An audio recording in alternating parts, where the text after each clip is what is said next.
샬롬, 하나님의 평강이 넘치길 간절히 소망합니다. 그리고 서로 인사하기를 원합니다. 십자가를 새깁시다. 이 사순절 고난주간은 십자가를 바라보는 것으로 끝나는 것이 아니라 마음에 새겨가는 것입니다. 단순히 사순절에 나와서 기도와 특송으로 끝나는 것이 아니라 삶으로서 우리의 십자가를 새겨 나가는 것입니다. 그래서 그 걸음이 한 걸음 한 걸음 가서 최종적으로 골고다에 달리신 주님 앞으로 걸어 나가는 것입니다. 그것이 사순절의 묘미이면서도 은혜이면서도 고통인 것이죠. 그래서 날마다 이 사순절의 예배를 통하여 해마다 돌아오는 것이 아니라 마음에 새겨져 갈 수 있는 귀한 신앙과 믿음이 있길 간절히 소망합니다. 8살짜리 아이가 이제 초등학교를 들어가게 되는 거죠. 들어가게 되니까 학원도 다녀야 되고, 전에는 그냥 자유롭게 놀았는데 감옥도 생기게 되고 학교 가는 게 너무너무 힘든 거예요. 그래서 9살짜리 형, 1살 많은 형에게 묻죠. 초등학교 삶이 원래 이렇게 힘든 거냐고. 그러니까 9살 형이 뭐라 그래요? 인생이란 다 그래. 옆에 있던 10살짜리 누나가 그렇게 얘기하죠. 뭐라고 얘기하냐면, 사탕은 달지만 인생은 써, 이렇게. 이유가 뭡니까? 성장하면서 나이가 많든 적든 상처라는 것이 날마다 생기게 되는 것이죠. 원치 않지만 당하는 모든 일, 그것을 상처, 이렇게 얘기를 하고 있죠. 상처를 당하기 위해서 살아가는 사람은 아무도 없습니다. 건강하게 원하고요, 또 평강하게 원하고, 수많은 안전한 생활을 원하고, 그렇지만 당할 수밖에 없는 것이 상처이죠. 상처가 크게 3가지로 얘기할 수 있습니다. 첫 번째 상처는 육체적인 상처입니다. 살다 보면 사고를 당할 수도 있고요, 또 관절이나 근육이 상해서 또 수술받기도 하고, 그래서 육체적으로 상처가 임할 때 또 어려움을 당하는, 정과 다른 삶을 살 수밖에 없는 그 상처, 그것을 안고 갈 수밖에 없죠. 두 번째는 무엇입니까? 마음의 상처입니다. 때로는 말을 통하여, 또 어떤 일을 통하여 생겼던, 그래서 치유받지 못하여 그것을 늘 마음속에 담고 살아갈 수밖에 없는. 저희도 이제 설교에 트라우마가 있는데요. 어떤 트라우마면 주기도문을 외우지 못합니다, 제가. 이해되세요? 주기도문. 혼자 있으면 잘 외우거든요. 그런데 예배 시간 때, 공예배 시간 때 그냥 외우라 그러면 잘 안 돼요. 그래서 항상 이 주기도문을 써서 올려서 이렇게 올라가요. 이유가 무엇이냐면, 목사가 돼서 초반 때 이제 설교를 시킨다고 올라갔는데, 주기도문 하는 때가 있었잖아요. 아무 생각 없이 같이 주기도문을 하고 있었는데, 갑자기 기억이 안 나는 거예요. 그 순간이 있잖아요. 그러면 앉아있는 성도님도 같이 해주셔야 되잖아요. 근데 그 순간 다 멈춰버린 거예요. 하늘에 계신 우리 아버지요. 누군가가 이렇게 얘기하셔야 되잖아요. 지금처럼. 그 정적 순간에 한 30초, 40초 가는데 얼마나 그게 고통스러운지. 그래서 다시 찾아가지고 이렇게 하긴 했었는데, 그게 트라우마 났고, 그 후로는 어떻게 되냐면 주기도문을 항상 이렇게 성경책을 보고 읽는 습관을 가지게 되는 거죠. 그것이 무엇이냐면 그 일이 마음속에 남은 상처가 돼버린 것이죠. 그래서 어떤 계기, 어떤 말, 어떤 행동들이 나에게 상처가 되어서 인생을 좌지우지하는 그런 상황도 있습니다. 그리고 마지막으로 무엇이냐면 영적인 상처입니다. 죄악과 수많은 일들을 통하여 하나님의 관계가 벌어지는 것이죠. 하나님을 찾지도 않고 알지 못하면서 내 영혼이 더 이상 기도할 수 없고, 예배를 드림을 통하여 기쁨과 감사가 사라진, 그래서 내 마음속에, 내 신앙생활 속에 주님의 십자가가 사라지는 영적인 상처를 갖기도 합니다. 그래서 이 3가지 상처가 누구든지 있기 때문에 상처 없이 살 수는 없고요, 그러나 이 상처들이 더 나가서 부정적인 것만은 아닌 것을 우리는 알게 됩니다. 그래서 상처라는 것은 원치 않지만 누구든지 당할 수밖에 없지만, 그러나 이 상처를 통하여 우리의 육체가, 우리의 마음이, 우리의 영이 더 단련되어 하나님께 나아갈 수 있다는 것을 기억하길 원합니다. 오늘 우리 심령에 이러한 상처들이 있습니까? 오늘 말씀을 통하여, 특별히 십자가의 능력을 통하여 고침받고 변화되는 기적의 시간이 되길 간절히 축원합니다. 묵상집을 보도록 하겠습니다. 62페이지입니다. 묵상집 62페이지, 상처를 진주로 변화시키십시오. 상처가 없는 사람은 없습니다. 이 땅에 태어난 사람은 누구나 삶의 여정에서 상처를 주고받습니다. 우리는 겸허하게 나만 상처를 받았다고 생각하지 말고 나도 누군가에게 상처를 입혔다는 사실을 인정해야 합니다. 사랑한다는 것은 상처를 주고 받는 것입니다. 누군가를 사랑하는 순간 우리는 민감해집니다. 민감해지면 쉽게 상처를 받게 됩니다. 그렇다고 사랑을 포기해서는 안 됩니다. 사랑이란 우리 삶의 산소와 같아서 사랑이 없으면 살 수 없기 때문입니다. 상처를 받는다는 것은 참으로 고통스러운 일입니다. 상처는 우리를 아프게 합니다. 슬프게 합니다. 상처 때문에 무신당한 느낌을 갖게 됩니다. 열등의식을 갖게 되고 소외감을 느끼게 됩니다. 상처 때문에 수치심을 갖게 됩니다. 상처 때문에 상처를 준 사람들에 대한 분노가 일어나고 미움이 깊어질 수 있습니다. 그런 면에서 상처는 치유를 받아야 합니다. 상처가 치유되지 않으면 우리의 삶 전 영역에 영향을 끼치는 것을 보게 됩니다. 몸의 상처를 치유하지 않고 방치하게 되면 그 상처에 고름이 생기고 심해지면 그 주위를 절단해야 하는 상황에 이를 수도 있습니다. 몸의 상처처럼 마음의 상처도 마찬가지입니다. 눈에 보이지는 않는다고 해서 방치해 둘 때 마음의 상처는 독이 됩니다. 자신의 상처와 독으로 다른 사람에게 상처를 입힐 수도 있습니다. 하나님은 우리의 상처를 아시고 우리의 상처를 치유해 주시기 원하십니다. 아멘. 가시라는 게 있지 않습니까? 가시가 정말 눈에 보이지 않잖아요. 근데 그것이 손톱에 들어간다든지 아니면 손가락에 찔리기만 해도 하루의 생활이 되지 않죠. 조그만 가시 때문에 신경 쓰이고요. 그 고통이 순간순간 올 때마다 어딘지는 모르겠지만 빼고 싶은 때 빼지 못하고 보이지 않고 그러나 작은 것이라 생각되는데도 많은 삶에 영향을 끼치게 되는 것이죠. 그러면 어떻게 됩니까? 내가 짜증나기 시작되죠. 그러면 주위 사람에게 불평을 넣어놓게 하고 또 이 자증을 부리게 되는 그런 모습이 된다는 것이죠. 그래서 상처라는 것은 무엇이냐면 무엇을 통하여 내가 아픈지를 알고 치유받도록 노력하는 그런 단계와 모습이 있기를 간절히 소망합니다. 그렇다면 왜 내가 아픈가에 대해서 돌아볼 줄 아셔야 하는 것이죠. 왜 신앙생활 속에서 아까 말씀드렸던 영적인 상처가 생겼을까? 왜 기도하면서 말씀을 보면서 찬양을 부르면서 또 하나님께 기도의 간구를 드리면서도 믿음이 성장하지 않고 왜 내 마음속에 더 불신앙으로 초신자 때부터 더 못한 그러한 열정과 마음이 생기는 것일까? 그에 대해서 심각하게 우리의 상처를 돌아볼 수 있는 심령이 있어야 된다는 것이죠.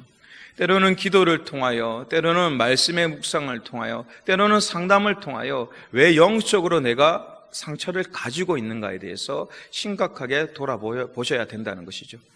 하나님께 매달리면 하나님께서 때로는 말씀과 환상과 꿈을 통하여 또 다른 일을 통하여 그것을 가르쳐 주시고 치유하시는 귀한 역사가 있다는 것을 기억하길 원합니다. 삭개오 다 아시죠? 삭개오는요 객관적으로 두 가지의 약점을 가지고 있었죠. 하나는 무엇입니까? 세리였습니다. 그 시대의 세리라는 것은요 이방인과 같은 취급을 받을 정도로 인간성을 버린 동물과 같이 취급할 정도로 저주받은 직업이 세리였습니다. 그리고 삭개오는 외모적으로도 문제가 있었습니다. 평균 이하, 너무나 이하여서 난쟁이라 부를 수밖에 없었던 그런 치욕적인 육체를 가졌던 사람이었습니다. 이 삭개오와 수많은 사람들은 이 슬픔과 상처가 두 가지 때문에 생겼다고 믿었습니다. 무엇입니까? 나의 직장, 나의 먹고 살 수밖에 없는 생업, 두 번째는 나의 육체적인 한계.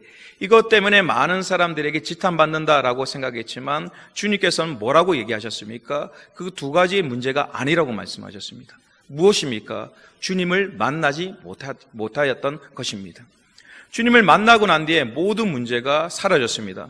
키가 성장한 것도 아니었습니다. 재산이 많아진 것도 아니었습니다. 세리라는 직업이 달라진 것도 아니었습니다. 그러나 주님을 만남을 통하여 그 삶의 모든 문제가 풀렸다는 것이죠. 이유가 무엇입니까? 주님께서 그 삭개오의 그 만남을 통하여 진정한 문제가 무엇인지를 가르쳐 주셨고 그것을 깨닫는 역사가 되었다는 것입니다. 오늘 영적으로 많은 어려움이 있습니까? 때로는 불안한 마음을 가지고 있습니까? 오늘 주님께 아뢰기를 간절히 소망합니다. 그리고 성령님께서 빛을 비추사 내 마음의 영적인 문제가 무엇인지를 가르쳐 달라고, 그 아픔을 이기게 해달라는 귀한 역사가 있길 원합니다. 그리고 가족 중에 서로의 자녀와 관계에 문제가 있는 분들은 어떻게 해야 합니까? 왜 이 관계에 어려움이 생겼는지를 다시 한번 묵상하며 돌이킬 수 있는 삶이 되어야 하는 것입니다. 관계라는 것이요, 첫 시작부터 서로 얼굴 처음 봤는데 나 당신 미워할 거야, 그런 관계는 전혀 없습니다. 처음에는 서로 좋은 관계로 시작됩니다. 그런데 말 한마디, 하나의 태도, 그것이 작은 것부터 시작됐는데 아예 저럴 수도 있지 라는 것이 쌓이고 쌓이면서 어떻게 됩니까? 저 사람은 그런 사람이 돼버리는 것이고, 나중에 그 사람만 얼굴만 봐도 짜증이 나기 시작하고, 그 사람의 이름만 들어도 한 공간에 존재하는 그런 이유만으로 상처를 받는 안타까운 역사가 일어나는 것이죠. 그래서 그 시작을 다시 한번 돌이킬 수 있는, 때로는 짜증나고 왜 도리어 이 아픔을 꺼집어내야 되나 그런 마음도 들지만 그것을 다시 한번 정리할 수 있는 심령, 그것이 무엇입니까? 상처를 새롭게 해가는 귀한 역사와 은혜의 역사라는 것이죠. 병원에 가시면 감기든 뭐든 중증이면 어디서부터 시작됩니까? 온도를 재고요, 피를 뽑고 기본부터 시작하는 것이죠. 어떤 병이라도 마찬가지로 우리의 삶의 상처도 처음 시작부터 다시 시작하기를 원합니다. 그래서 새로운 시작으로서 상처가 아물 수 있는 귀한 역사, 능력의 삶이 되길 원합니다. 하나님은 우리의 상처를 진주로 바꾸어 주시길 원하십니다. 우리가 살아가면서 피할 수 없는 것이 상처라면 그 상처를 어떻게 바라보고 어떻게 반응하고 어떻게 치유하느냐가 관건입니다. 피할 수 없는 상처라면 대면해야 합니다. 상처받지 않고 상처 없이 살 수 있는 사람은 없습니다. 죄 없으신 예수님도 상처를 받으셨습니다. 배신의 상처, 거절의 상처를 받으셨습니다. 무시당하고 멸시당하는 상처를 받으셨습니다. 십자가에 죽으실 때 예수님은 상처투성이었습니다. 하지만 예수님은 그 상처를 진주로 만드셨습니다. 예수님의 상처에서 흘러나온 피가 인류를 구원했습니다. 예수님의 피는 사람들의 상처를 치유하는 거룩한 약이 되었습니다. 병원에 그때 몇 번 얘기가 말씀드렸는데 그 사건이 저에게 큰 도전과 믿음의 계기가 되었는데요. 그 아주 대학교라는 곳에 가서 임상 목회 실험, 다른 말로 그 실습을 했는데 암 환자들이 있죠. 이제 그 죽는 기간을 받으셔서 준비 과정에 있던 분들, 그분들을 상담하는 일들을 좀 했었는데요.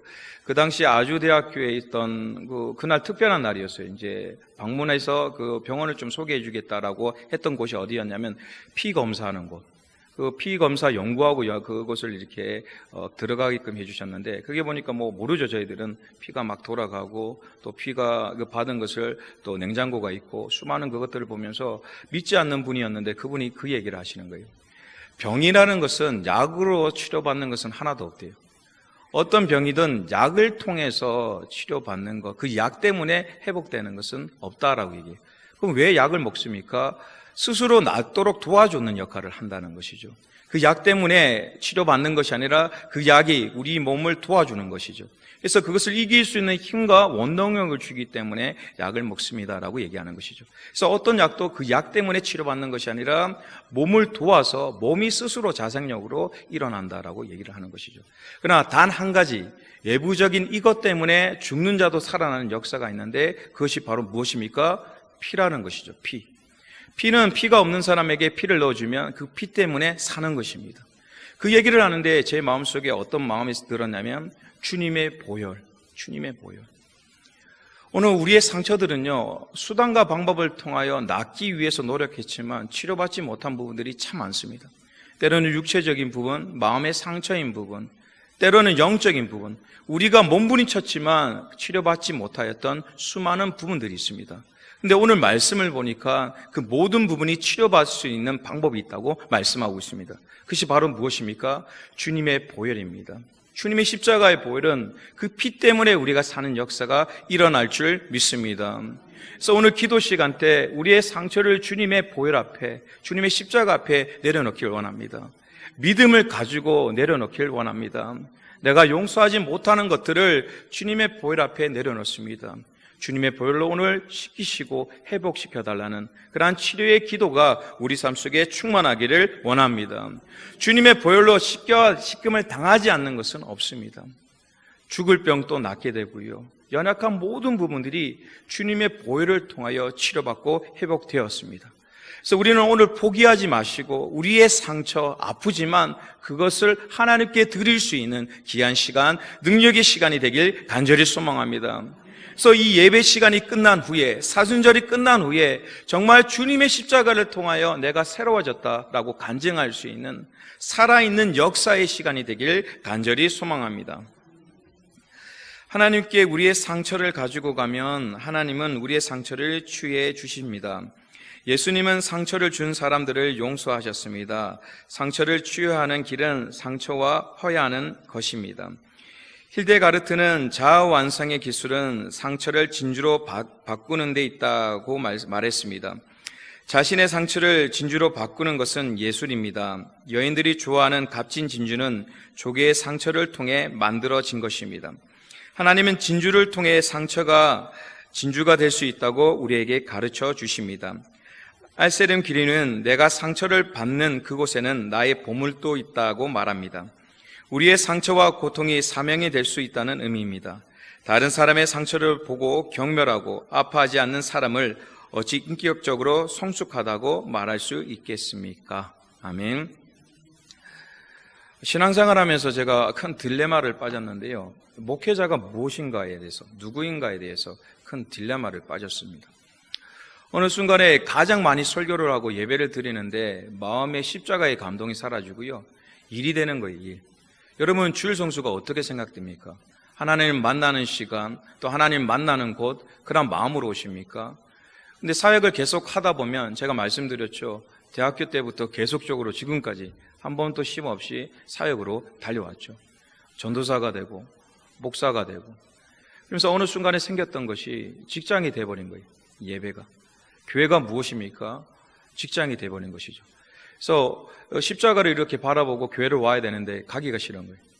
왜? 너무 많은 스트레스가 있고 너무 많은 일들이 있고, 예배를 드리면서도 하나님이 계신지 안 계신지 모를 때가 많고, 또 교회에 오는 성도들이 정말 하나님을 믿는 사람인가에 대한 의문점이 들 때가 많고, 또 스스로도 정말 목사인가에 대한 수많은 의문점이 들 때 어느 정도로 생각했냐면 그만둬야 된다. 이 상태면 하나님께 영광 돌릴 수 없다라고 생각해서 심각한 밤은. 그래서 집사람에게 말을 했죠. 이 정도의 상태면 그만두겠다. 그만두고 평신도로 돌아가서 처음부터 시작하는 것이 더 복될 수 있다라고 얘기했죠. 이 집사람도 고민을 했고 거기에 대해서 큰 반대를 하지 않아서 큰 도움이 됐죠. 집사람 마음은 묻지는 않았습니다. 일방적으로 그냥 통보한 것이니까. 그러나 그 딜레마 속에서 멘토처럼 여겼던 이제 선배 목사님하고 이 심각한 문제에 대해서 얘기를 했죠. 그분도 동일한 얘기를 합니다. 다 그 단계를 건넜다고. 그리고 그 단계를 지금 걷고 있다고. 그리고 그 행동은 뭐라고 말씀하냐면 긍정적인 행동이라고 말을 하는 것이죠. 왜입니까? 몸부림이 그 속에 있다는 것이죠. 좀 더 잘해보기 위해서 노력했기에 힘든 고통이 있었고, 좀 더 하나님 앞에 더 가기 위해서 노력했기에 그러한 어려움과 두려움과 걱정이 생긴다고. 그래서 그 단계 속에서 그 마음을 품고 우리가 평생 가자라고 얘기했습니다. 한순간 또 놓지 말고 그 긴장감을 가지고 한순간 또 주님을 의지하지 않으면 우리는 떨어질 수 있다는 그 마음을 가지고 한 걸음 한 걸음 최선을 다해 나아가자라고 얘기하는 것, 그것을 통하여 또 돌아올 수 있는 하나의 계기가 되었습니다. 오늘 우리 심령 속에 교회를 다니실 때 불편함을 가지고 다니셔야 합니다. 때로는 교회를 오면서 내가 무엇을 하고 있는가에 대해서 의심하시기도 하셔야 합니다. 때로는 하나님께서 정말 나의 기도와 예배를 받고 계신가에 대해서 그러한 마음 속에 우리의 불안감도 가지고 계셔야 합니다. 오늘 하루를 돌아보면서 하나님의 자녀이지만 내가 십자가 앞에 부끄럼 없이 살고 있는가에 대해서 심각한 고민과 고독과 걱정을 하시기도 하셔야 합니다. 그 걸음이 있으셔야 합니다. 때로는 내가 이 직분을 맡아서 정말 이것을 온전히 감당할 수 있을까에 대한 두려움도 있으셔야 합니다. 때로는 대표 기도를 하고 특성을 할 때에도 정말 하나님 앞에 부끄럽지 않는 자세로 나왔는가에 대해서 잘하는 테크닉이나 기술을 얘기하는 것이 아닙니다. 마음의 중심이 그렇게 있는가. 특별히 사순절로 이 시간에 우리가 앉아 있는데 이 예배, 정말 십자가 앞에 내가 한 걸음 한 걸음 가고 있는가에 대해서 우리 마음속에 그러한 생각과 마음들이 있으셔야 한다는 것이죠. 그래서 우리는 살아있기에 상처가 있으셔야 합니다. 살아있기에 고민이 있으셔야 되고 걱정이 있는 것입니다. 그러나 더 중요한 것은 그 고민과 상처 뒤에 또 그 가정 속에 누가 계십니까? 주님이 계시다는 것을 기억하길 원합니다. 예수님께서 탄생하셨습니다. 그리고 유년 시절을 지나고 공생애가 시작됐습니다. 청년의 마음을 가지고 주님의 일을 감당했습니다. 기적이 일어났습니다. 죽은 자가 일어났습니다. 수많은 기적이 일어났습니다. 하나님이 계셨고 하나님께서 친히 사랑하는 아들이라 선포하셨습니다. 그러나 수많은 사람들이 떠나가기 시작했고 골고다의 길을 걷습니다. 한 걸음 한 걸음 걸 때마다 자신이 사랑하는 이들이 보이지 않습니다. 자신을 모욕하였던 또 자신을 멸했던 이들이 와서 침을 뱉고 또 자신에게 치료를 받았던 어저께까지만 할렐루야 샬롬 영광 화평의 왕 칭송하는 이들이 등을 돌리며 아무도 없는 곳, 골고의 십자가에 박혀서서 그 더운 햇빛과 수많은 죽음의 냄새를 맡으면서 예수님께서 아버지께 간구하셨죠. 그러나 뭐라고 고백하십니까? 나를 버리셨다. 그리고 뭐라고 말씀하십니까? 다 이루었다. 그렇다면 우리는 아는 것이 무엇입니까? 그 처절한 가운데 하나님이 안 계셨습니까? 아닙니다. 그 십자가의 상처가 있기에 또 영광의 구원이 있기에 그 상처를 그에게 주신 것입니다. 그 십자가의 상처가 있었기에 우리가 죄인된 몸으로 교회에 나올 수 있습니다. 때로는 불신앙의 마음을 가지고 간구할 수 있고 기도할 수 있습니다. 우리의 상처를요 담대히 이겨낼 수 있는 심령이 있길 원합니다. 그래서 우리의 이슬 속에서 교회가 뭐 이래, 직분자가 뭐 이래 그런 단어가 나오지 않는, 왜입니까? 그것이 우리가 짊어지고 가야 할 십자가이며 또 그 가정을 통하여 하나님의 영광이 일어나는 것입니다. 그래서 오늘 우리의 심령 속에서 늘 감사의 은혜가 넘치길 간절히 소망합니다. 그리고 그 상처가 있을 때마다 십자가에 내려놓는 그것이 바로 믿음이며 신앙이라는 것이죠. 그러면 그 신앙 속에 하나님께서 무엇을 주시냐면 때로는 목사님을 통하여, 때로는 권사님과 장로님을 통하여, 때로는 식구를 통하여 하나님의 위로를 느낄 수 있는 그 가정과 통로를 주시는 것입니다. 그래서 모든 상처는요 십자가 앞에 내려놓고 그 위에 하나님이 주시는 위로를 누릴 수 있는 그러한 능력과 권능이 있길 간절히 소망합니다. 상처를 저주 아래 두지 말고 부분부터 같이 간절한 마음으로 합독하도록 하겠습니다. 상처를 저주 아래 두지 말고 하나님의 축복 아래로 가져가십시오. 하나님의 은혜 아래로 가져가십시오. 그때 우리의 상처는 진주로 바꾸게 됩니다. 그때 상처는 새로운 역사를 창조하는 원동력이 됩니다. 사람들의 상처를 치유하는 훌륭한 고전을 읽어 보십시오. 작가들 대부분이 상처 입은 치유자인 것을 알 수 있습니다. 상처가 상처를 치유하는 것입니다. 그러므로 상처받는 것을 너무 아파하지 마십시오. 그 상처를 하나님께 가져가서 치유받으십시오. 상처를 진주로 변화시키십시오. 아멘. 오늘 이러한 역사와 능력이 우리 삶 속에 충만하기를 원합니다. 기도하도록 하겠습니다.